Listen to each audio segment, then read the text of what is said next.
السلام علیکم ورحمۃ اللہ وبرکاتہ۔ کیسے ہو دوستوں؟ امید کرتا ہوں کہ آپ سب خیریت سے ہوں گے۔ الحمدللہ میں بھی خیریت سے ہوں اور آپ سب کے لیے دعا گو ہوں۔ آج میں پھر آپ کے سامنے حاضر ہوا ہوں اسلامی تعلیمات کو لے کر کے قرآن و حدیث کی روشنی میں۔ ایک اسلامی تاریخ ہے جو میں آپ کے سامنے پیش کروں گا۔ ہاروت ماروت کے بارے میں اس میں کیا بتایا گیا ہے وہ آپ کے سامنے رکھتا ہوں۔ اسلامی تاریخ میں قدیم زمانے میں شہر بابل میں رہنے والے یہودیوں کے درمیان جادو بہت زیادہ عام ہو چکا تھا۔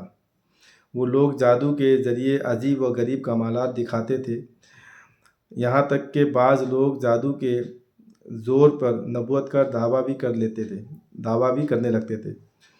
اللہ تعالیٰ نے بابل شہر میں ہاروت و ماروت نامی فرشتوں کو بھیجا تاکہ لوگوں کو جادو کی حقیقت سے آگاہ کر سکیں۔ چنانچہ لوگ عبرت حاصل کرنے کے لیے بجائے دنیا کمانے اور دوسروں کو نقصان پہنچانے کے لیے ان سے جادو سیکھنے آتے تھے۔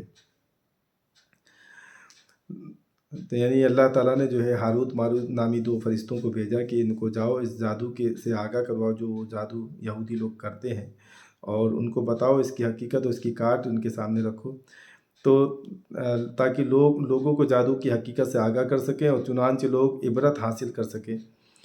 بجائے دنیا کمانے اور دوسروں کو نقصان پہنچانے کے لیے ان سے جادو سیکھنے آتے تھے۔ یعنی جب وہ فرشتے ان کو جادو سکھانے لگے تو پھر وہ لوگ جو تھے وہ چالاکی سے، ہوشیاری سے، بہانہ کر کے، یعنی دماغ میں کچھ اور ہوتا تھا، ذہن میں کچھ اور ہوتا تھا، ظاہر میں کچھ اور ہوتا تھا، وہ آ کر کے ہاروت ماروت فرشتوں سے بہانے سے جادو سیکھنے لگے، بجائے لوگوں کو فائدہ پہنچانے کے وہ نقصان کی عوض سے جادو سیکھنے لگے۔ حالانکہ دونوں فرشتے جادو سکھانے سے پہلے یہ بتا دیتے تھے کہ ہمیں تمہاری آزمائش کے لیے بھیجا گیا ہے، لہذا تم جادو کے ذریعے ناجائز اور حرام کام مت کرو، اور تمہارے کفر میں مبتلا ہونے کا ہمیں اندیشہ ہے۔ اگر تم ناجائز اور حرام کام کرنے لگو گے تو مجھے یقین ہے کہ تم کفر میں مبتلا ہو جاؤ گے، شرک کرنے لگو گے۔ تو فرشتے پہلے سے آگاہ کر دیتے تھے ان کو جادو سکھانے سے پہلے، لیکن وہ لوگ پھر بھی باز نہیں آتے تھے اور بہانے سے جادو سیکھ لیتے تھے۔ لیکن ان لوگوں نے نہیں مانا اور ان سے جادو سیکھ کر کفر و شرک میں مبتلا ہو گئے اور اپنی دنیا اور آخرت کو برباد کر ڈالا۔ یعنی اللہ تعالیٰ نے ایک آزمائش کا دور تھا، اس دور میں دو فرشتوں کو بھیجا کہ سلیمان علیہ السلام کے بعد کا کافی زمانے کے بعد کا یہ واقعہ ہے۔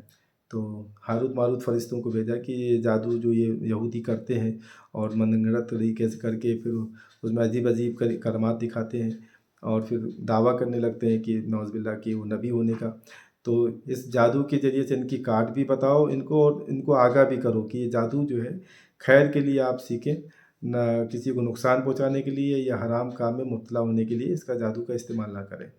تو بہرحال وہ فرشتے آگاہ کر دیتے تھے، ان کو سمجھاتے تھے، لیکن پھر بھی وہ لوگ نہیں مانتے تھے۔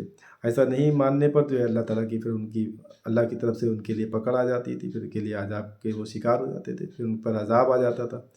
تو یہ ایک اسلامی تاریخ تھی جو میں نے آپ کے سامنے رکھی ہے ہاروت ماروت کے واقعات سے۔